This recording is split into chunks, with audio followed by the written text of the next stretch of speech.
ಧರಣಿಯಲಿ ದಿವ್ಯ ಕಾಂತಿ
ಓಂ ಶಾಂತಿ.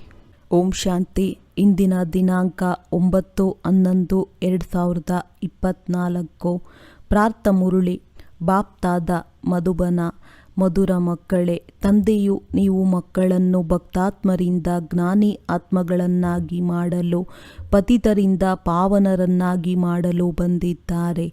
ಪ್ರಶ್ನೆ: ಜ್ಞಾನವಂತ ಮಕ್ಕಳು ಸದಾ ಯಾವ ಚಿಂತನೆಯಲ್ಲಿರುತ್ತಾರೆ? ಉತ್ತರ: ನಾನು ಅವಿನಾಶಿ ಆತ್ಮನಾಗಿದ್ದೇನೆ. ಈ ಶರೀರವು ವಿನಾಶಿಯಾಗಿದೆ. ನಾನು 84 ಜನ್ಮಗಳನ್ನು ಧಾರಣೆ ಮಾಡಿದ್ದೇನೆ. ಈಗ ಇದು ಅಂತಿಮ ಜನ್ಮವಾಗಿದೆ. ಆತ್ಮವು ಎಂದಿಗೂ ಸಹ ಚಿಕ್ಕದ್ದು ದೊಡ್ಡದಾಗುವುದಿಲ್ಲ. ಶರೀರವೇ ಚಿಕ್ಕದ್ದು ದೊಡ್ಡದಾಗುತ್ತದೆ. ಈ ಕಣ್ಣುಗಳು ಶರೀರದಲ್ಲಿವೆ. ಆದ್ದರಿಂದ ನಾನು ನೋಡುವಂತಹ ಆತ್ಮನಾಗಿದ್ದೇನೆ. ತಂದೆಯು ಆತ್ಮಗಳಿಗೆ ಜ್ಞಾನದ 3ನೆಯ ನೇತ್ರವನ್ನು ಕೊಡುತ್ತಾರೆ. ಅದು ಸಹ ಎಲ್ಲಿಯವರೆಗೆ ಶರೀರದ ಆಧಾರವನ್ನು ತೆಗೆದುಕೊಳ್ಳುವುದಿಲ್ಲ ಅಲ್ಲಿಯವರೆಗೆ ಓದಿಸಲು ಸಾಧ್ಯವಿಲ್ಲ. ಇಂತಹ ಜ್ಞಾನವಂತ ಮಕ್ಕಳು ಸದಾ ಇಂತಹ ಚಿಂತನೆಯನ್ನು ಮಾಡುತ್ತಾರೆ. ಓಂ ಶಾಂತಿ. ಇದನ್ನು ಯಾರು ಹೇಳಿದರು? ಆತ್ಮ ಈ ಶರೀರದ ಮೂಲಕ ಅವಿನಾಶಿ ಆತ್ಮವು ಹೇಳುತ್ತದೆ. ಶರೀರ ಮತ್ತು ಆತ್ಮನಲ್ಲಿ ಎಷ್ಟೊಂದು ಅಂತರವಿದೆ. ಪಂಚತತ್ವಗಳ ಶರೀರವು ಎಷ್ಟು ದೊಡ್ಡದಾಗುತ್ತದೆ. ಒಂದು ವೇಳೆ ಚಿಕ್ಕದಾಗಿದ್ದರೂ ಸಹ ಆತ್ಮನಿಗಿಂತಲೂ ದೊಡ್ಡದಾಗಿರುತ್ತದೆ. ಮೊದಲು ಚಿಕ್ಕದಾದ ಪಿಂಡವಾಗಿರುತ್ತದೆ. ಅದು ಸ್ವಲ್ಪ ದೊಡ್ಡದಾಗುತ್ತದೆ ಎಲ್ಲವೇ. ಎಲ್ಲಿಯವರೆಗೆ ಆತ್ಮವು ಪ್ರವೇಶವಾಗುವುದಿಲ್ಲ ಅಲ್ಲಿಯವರೆಗೆ ಯಾವ ಕೆಲಸಕ್ಕೂ ಬರುವುದಿಲ್ಲ. ಎಷ್ಟೊಂದು ಅಂತರವಿದೆ. ಮಾತನಾಡುವುದು, ನಡೆಸುವುದು ಆತ್ಮವೇ ಆಗಿದೆ. ಅದು ಇಷ್ಟೊಂದು ಸೂಕ್ಷ್ಮ ಬಿಂದುವಾಗಿದೆ. ಅದು ಎಂದಿಗೂ ಚಿಕ್ಕದ್ದು ದೊಡ್ಡದ್ದು ಆಗುವುದಿಲ್ಲ. ಅದು ಎಂದಿಗೂ ವಿನಾಶವಾಗುವುದಿಲ್ಲ. ಈಗ ಪರಮಾತ್ಮ ತಂದೆಯೂ ತಿಳಿಸಿದ್ದಾರೆ, ನಾನು ಅವಿನಾಶಿಯಾಗಿದ್ದೇನೆ. ಈ ಶರೀರವು ವಿನಾಶಿಯಾಗಿದೆ. ಇದರಲ್ಲಿ ನಾನು ಪ್ರವೇಶಿಸಿ ಪಾತ್ರವನ್ನಭಿನಯಿಸುತ್ತೇನೆ. ಈ ಮಾತುಗಳನ್ನು ನೀವೀಗ ಚಿಂತನೆಯಲ್ಲಿ ತರುತ್ತೀರಿ. ಮೊದಲಂತೂ ಆತ್ಮನನ್ನು ತಿಳಿದಿರಲಿಲ್ಲ, ಪರಮಾತ್ಮನನ್ನು ತಿಳಿದಿರಲಿಲ್ಲ. ಕೇವಲ ಪರಮಪಿತ ಪರಮಾತ್ಮನೆಂದು ಹೇಳುತ್ತಿದ್ದೆವಷ್ಟೇ. ಆತ್ಮನೆಂದು ಹೇಳುತ್ತಿದ್ದೆವು. ಆದರೆ ನಂತರ ನೀವು ಪರಮಾತ್ಮನೆಂದು ಯಾರೋ ಹೇಳಿದರು. ಇದನ್ನು ಯಾರು ಹೇಳಿದರು? ಇದು ಭಕ್ತಿ ಮಾರ್ಗದ ಗುರು ಹಾಗೂ ಶಾಸ್ತ್ರಗಳಲ್ಲಿ ಹೇಳಿದ್ದಾರೆ. ಸತ್ಯಯುಗದಲ್ಲಂತೂ ಯಾರೂ ಹೇಳುವುದಿಲ್ಲ. ಈಗ ತಂದೆಯು ತಿಳಿಸುತ್ತಾರೆ, ನೀವು ನನ್ನ ಮಕ್ಕಳಾಗಿದ್ದೀರಿ. ಆತ್ಮವು ಸ್ವಾಭಾವಿಕವಾದದ್ದು. ಈ ಶರೀರವು ಅಸ್ವಾಭಾವಿಕ ಮಣ್ಣಿನಿಂದ ಮಾಡಲ್ಪಟ್ಟಿದೆ. ಯಾವಾಗ ಶರೀರದಲ್ಲಿ ಆತ್ಮವಿರುತ್ತದೆಯೋ ಆಗ ಮಾತನಾಡುತ್ತದೆ. ಈಗ ನೀವು ಮಕ್ಕಳಿಗೆ ತಿಳಿದಿದೆ. ಈಗ ನಾವಾತ್ಮಗಳಿಗೆ ತಂದೆಯು ಬಂದು ತಿಳಿಸುತ್ತಾರೆ. ನಿರಾಕಾರ ಶಿವ ತಂದೆಯು ಸಂಗಮಯುಗದಲ್ಲಿ ಈ ಬ್ರಹ್ಮ ಶರೀರದ ಮೂಲಕ ಬಂದು ಹೇಳುತ್ತಾರೆ. ಈ ಕಣ್ಣುಗಳಂತೂ ಶರೀರದಲ್ಲಿರುತ್ತವೆ. ಈಗ ತಂದೆಯು ಜ್ಞಾನದ ಚಕ್ಷುವನ್ನು ಕೊಡುತ್ತಾರೆ. ಆತ್ಮನಲ್ಲಿ ಜ್ಞಾನವಿಲ್ಲದಿದ್ದಾಗ ಅಜ್ಞಾನದ ಚಕ್ಷು ಇರುತ್ತದೆ. ತಂದೆಯು ಬಂದಾಗ ಆತ್ಮನಿಗೆ ಜ್ಞಾನದ ಚಕ್ಷು ಸಿಗುತ್ತದೆ. ಆತ್ಮವೇ ಎಲ್ಲವನ್ನು ಮಾಡುತ್ತದೆ ಮತ್ತೆ ಈ ಶರೀರದ ಮೂಲಕ ಎಲ್ಲವನ್ನು ಮಾಡಿಸುತ್ತದೆ. ಈಗ ನೀವು ತಿಳಿದುಕೊಂಡಿದ್ದೀರಿ. ತಂದೆಯು ಈ ಶರೀರವನ್ನು ಧಾರಣೆ ಮಾಡಿದ್ದಾರೆ. ತನ್ನ ರಹಸ್ಯವನ್ನು ಸಹ ತಿಳಿಸುತ್ತಾರೆ. ಸೃಷ್ಟಿಯ ಆದಿ ಮಧ್ಯ ಅಂತ್ಯದ ರಹಸ್ಯವನ್ನು ತಿಳಿಸುತ್ತಾರೆ. ಪೂರ್ಣ ನಾಟಕದ ಜ್ಞಾನವನ್ನು ಕೊಡುತ್ತಾರೆ. ಮೊದಲು ನಿಮಗೂ ಸಹ ಏನೂ ತಿಳಿದಿರಲಿಲ್ಲ. ಅಗತ್ಯವಾಗಿ ಇದು ನಾಟಕವಾಗಿದೆ. ಸೃಷ್ಟಿ ಚಕ್ರವು ತಿರುಗುತ್ತದೆ ಎಂದು ಹೇಳುತ್ತಿದ್ದೆವು.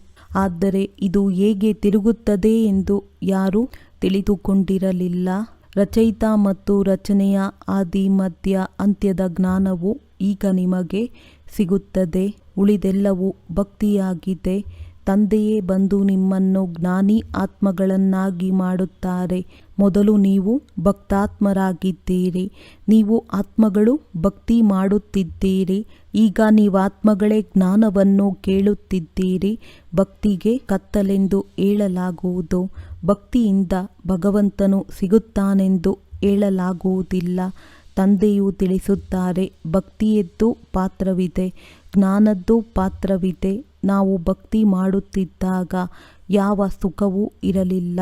ಭಕ್ತಿ ಮಾಡುತ್ತಾ ಕಷ್ಟಪಡುತ್ತಿದ್ದೇವೆಂದು ನೀವು ತಿಳಿದುಕೊಂಡಿದ್ದೀರಿ.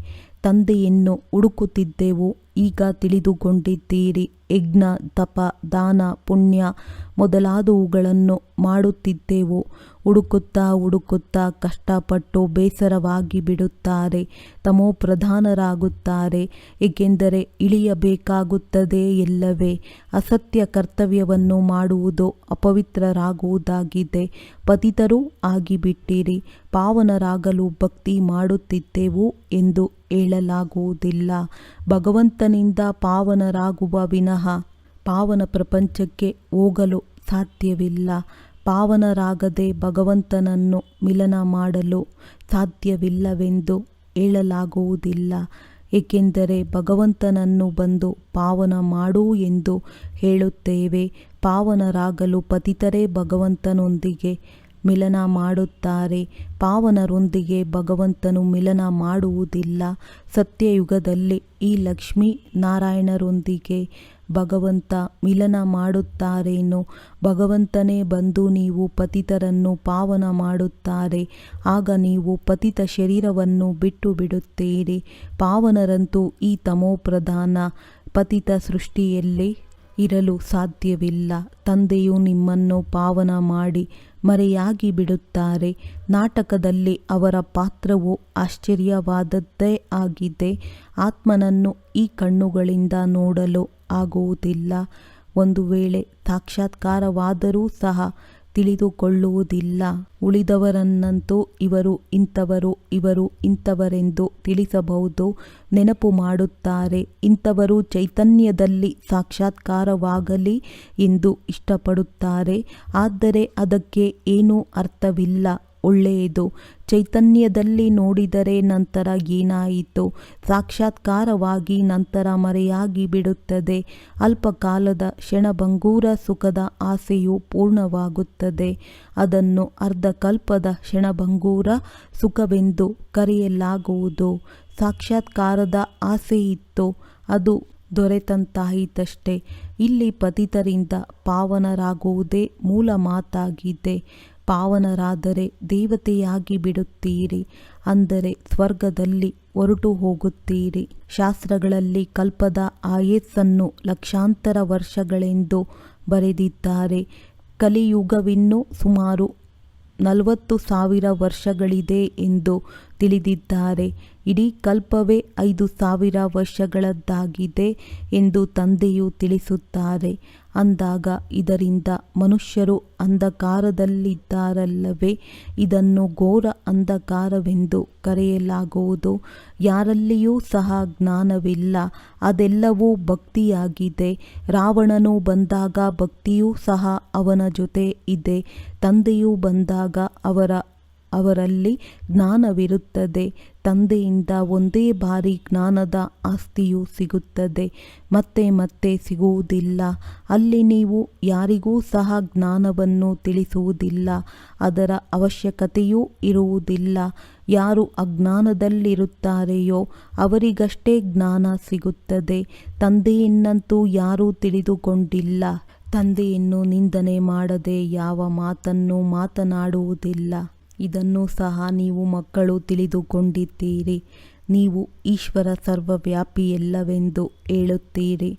ಅವರು ನಾವಾತ್ಮಗಳ ತಂದೆಯಾಗಿದ್ದಾರೆ ಹಾಗೂ ಅವರು ಪರಮಾತ್ಮನು ಕಲ್ಲು ಮುಳ್ಳಿನಲ್ಲಿದ್ದಾರೆಂದು ಮನುಷ್ಯರು ಹೇಳಿಬಿಡುತ್ತಾರೆ.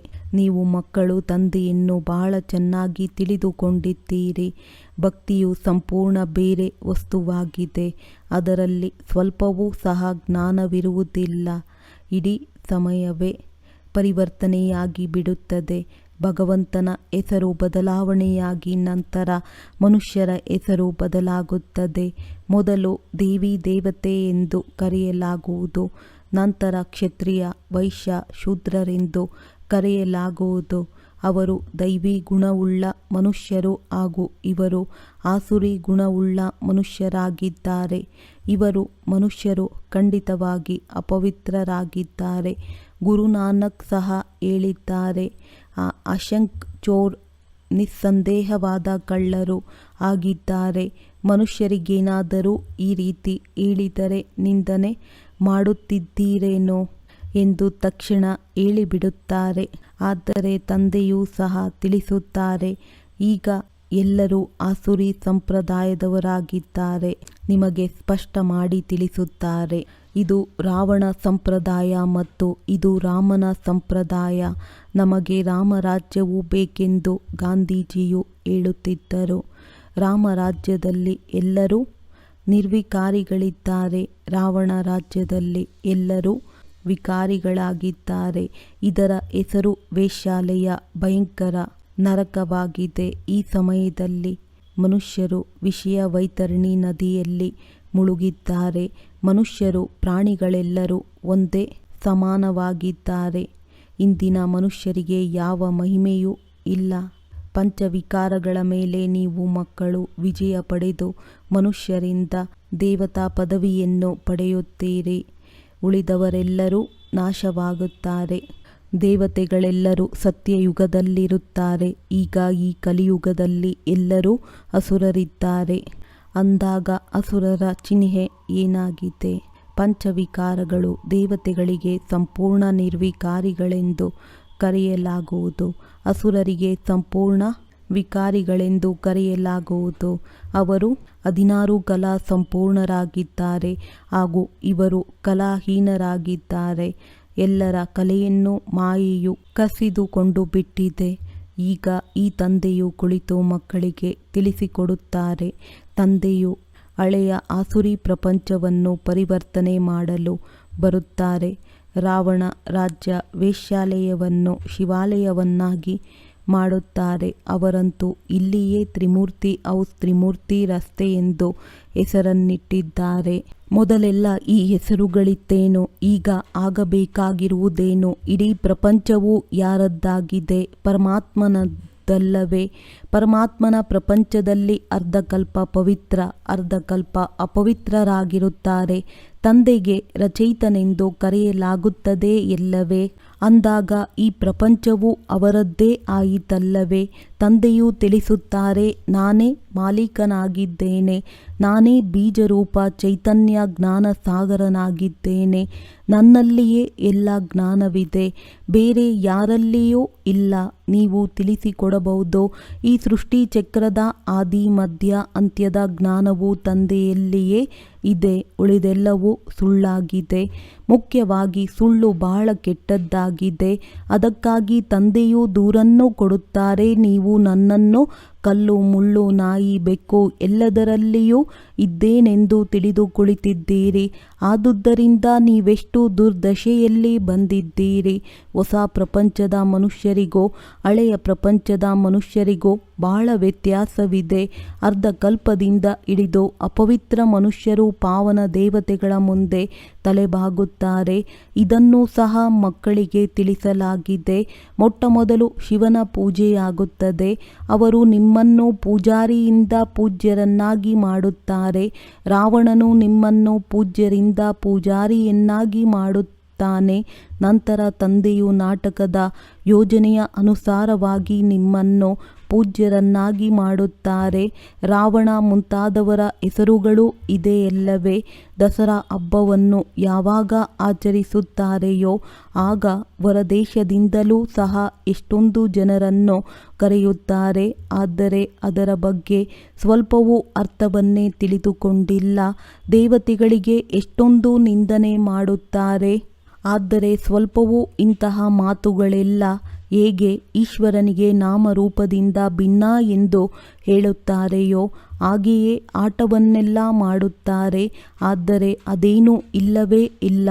ಇದೆಲ್ಲವೂ ಮನುಷ್ಯರ ಬುದ್ಧಿಯಾಗಿದೆ. ಮನುಷ್ಯರ ಮತವನ್ನು ಆಸುರಿ ಮತವೆಂದು ಕರೆಯಲಾಗುವುದು. ಯಥಾ ರಾಜ ರಾಣಿ ತಥಾ ಪ್ರಜೆಗಳೆಲ್ಲರೂ ಅದೇ ರೀತಿಯಾಗಿ ಬಿಡುತ್ತಾರೆ. ಇದನ್ನು ಭೂತಗಳ ಪ್ರಪಂಚವೆಂದು ಕರೆಯಲಾಗುವುದು. ಎಲ್ಲರೂ ಒಬ್ಬರಿಗೊಬ್ಬರು ಬೈಯುತ್ತಿರುತ್ತಾರೆ.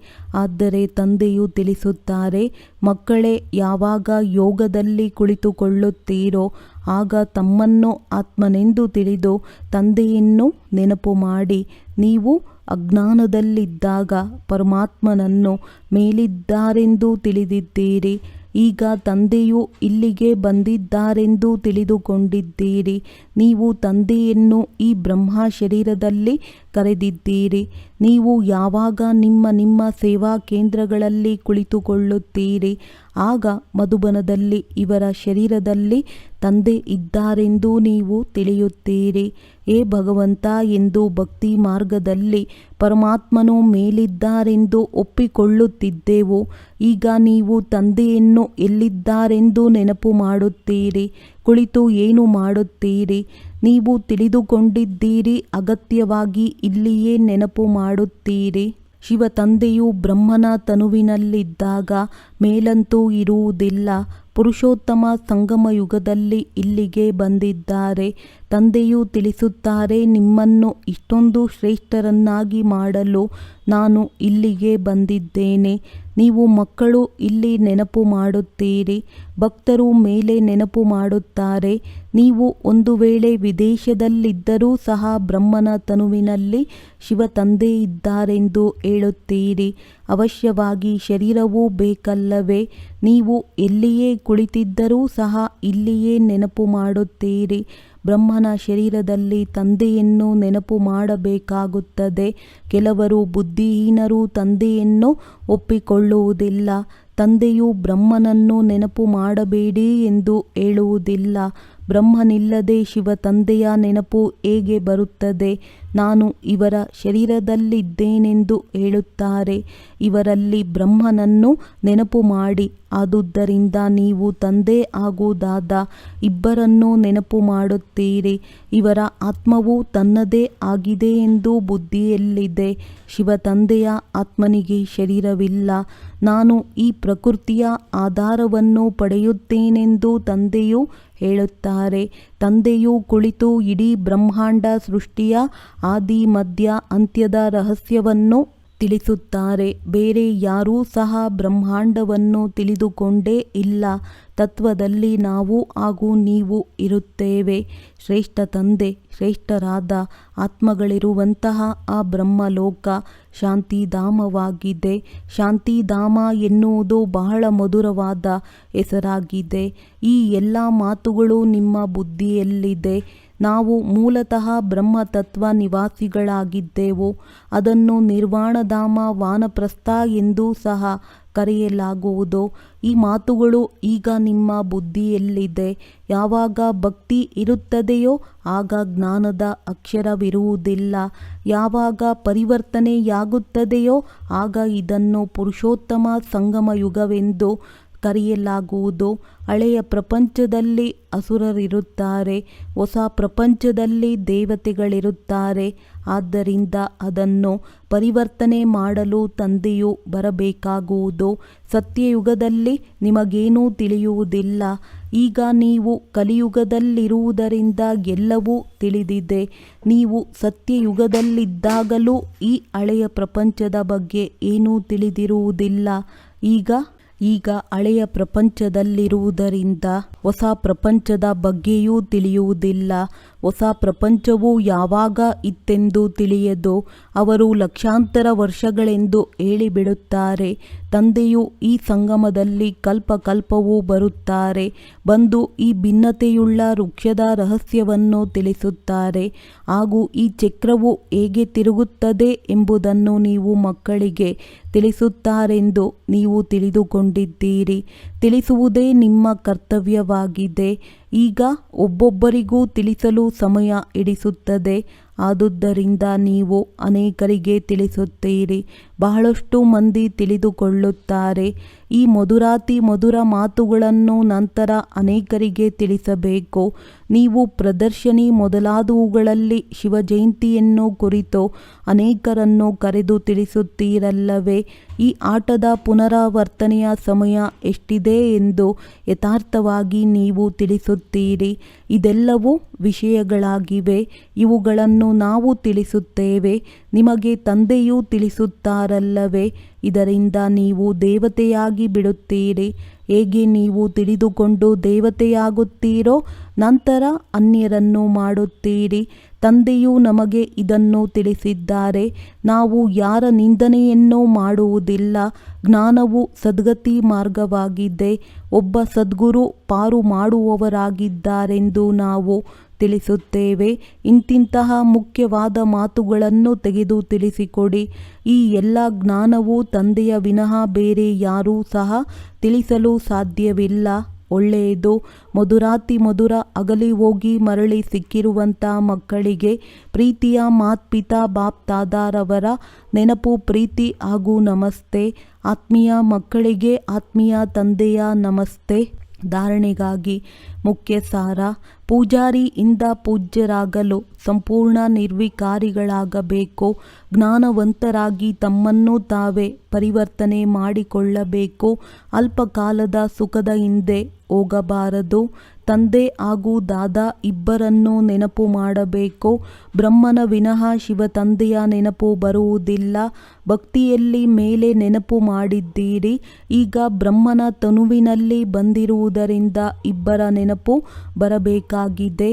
ವರದಾನ: ಪ್ರತಿ ಕರ್ಮದಲ್ಲಿ ವಿಜಯದ ಅಟಲ ನಿಶ್ಚಯ ಮತ್ತು ನಶೆ ಇಡುವಂತಹ ಅಧಿಕಾರಿ ಆತ್ಮಭವ. ವಿಜಯ ನಮ್ಮ ಜನ್ಮಸಿದ್ಧ ಅಧಿಕಾರವಾಗಿದೆ. ಈ ಸ್ಮೃತಿಯಿಂದ ಸದಾ ಹಾರುತ್ತಾ ಹೋಗಿ. ಏನೇ ಆಗಲಿ ಇದನ್ನು ಸ್ಮೃತಿಯಲ್ಲಿ ತಂದುಕೊಳ್ಳಿ. ನಾನು ಸದಾ ವಿಜಯಿಯಾಗಿದ್ದೇನೆ. ಏನೇ ಆಗಲಿ ಈ ನಿಶ್ಚಯ ಅಟಲವಾಗಿರಲಿ. ನಶೆಯ ಆಧಾರವೇ ಆಗಿದೆ ನಿಶ್ಚಯ. ನಿಶ್ಚಯ ಕಡಿಮೆ ಇದ್ದಾಗ ನಶೆ ಕಡಿಮೆ. ಆದ್ದರಿಂದ ಹೇಳಲಾಗುವುದು, ನಿಶ್ಚಯ ಬುದ್ಧಿ ವಿಜಯಿ. ನಿಶ್ಚಯದಲ್ಲಿ ಕೆಲವೊಮ್ಮೆ ಎಂದೂ ಹೇಳುವವರಾಗಬೇಡಿ. ಅವಿನಾಶಿ ತಂದೆ ಇದ್ದಾಗ ಅವಿನಾಶಿ ಪ್ರಾಪ್ತಿಯ ಅಧಿಕಾರಿಗಳಾಗಿ. ಪ್ರತಿ ಕರ್ಮದಲ್ಲಿ ವಿಜಯದ ನಿಶ್ಚಯ ಮತ್ತು ನಶೆ ಇರಬೇಕು. ಸ್ಲೋಗನ್: ತಂದೆಯ ಸ್ನೇಹದ ಛತ್ರಛಾಯೆಯ ಕೆಳಗೆ ಇದ್ದಾಗ ಯಾವುದೇ ವಿಘ್ನ ನಿಲ್ಲಲು ಸಾಧ್ಯವಿಲ್ಲ. ಒಳ್ಳೆಯದು. ಓಂ ಶಾಂತಿ.